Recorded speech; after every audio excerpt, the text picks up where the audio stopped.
আমি এখন একটা অসম্ভব সুন্দর ফুল গাছের সামনে দাঁড়িয়ে আছি। চলুন আপনাদেরকে এই ফুল গাছটার সাথে পরিচয় করিয়ে দিই।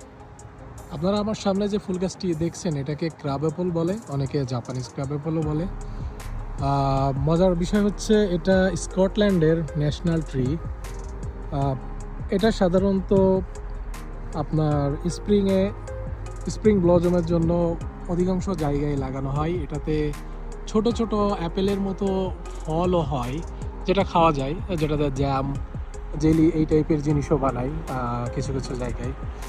সত্যি কথা বলতে এর সৌন্দর্য অসাধারণ, যেটা অ্যাকচুয়ালি সামনে থেকে না দেখলে বোঝা যায় না। অনেক সময় ক্যামেরাতে অনেক সৌন্দর্যগুলো ধারণ করা সম্ভব হয় না।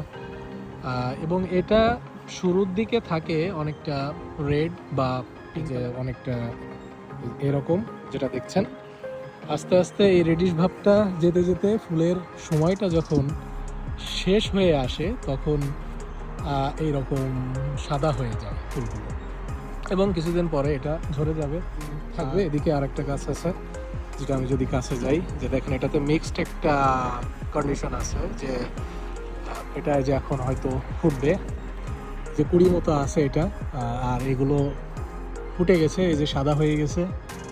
এবং এটা বিভিন্ন কালারের হয়ে থাকে, স্পেশালি যখন শুরুর দিকে থাকে তখন লাল লাল মতো বা ওই পিঙ্ক মতো থাকে, এবং শেষের দিকে এসে সাদা হয়ে তাদের জীবনচক্র শেষ হয়। এবং প্রতি বছর এটা মে মাসের দিকে ফোটে আর কি।